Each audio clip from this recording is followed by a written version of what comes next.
والله ما عارف ابداها لكم منين. ايه الحكايه، ايه الروايه، مش عارف اجيبها لكم منين. احنا محرجين منكم بصراحه. والله محرجين من اشقائنا المغاربه.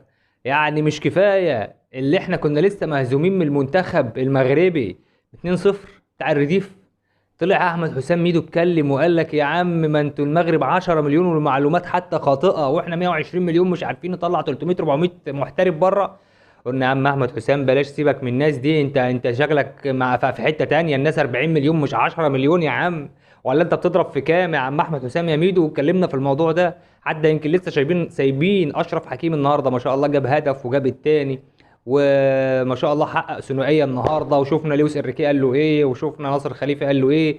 بس برضه بنلف لف واقول لك مش عارف اجيبها لكم ازاي. حرفيا كارثه، فضيحه يا جماعه. تحت اسم منتخب مصر، تحت اسم منتخب مصر اتهزمنا في المباراه الاولى 5-0.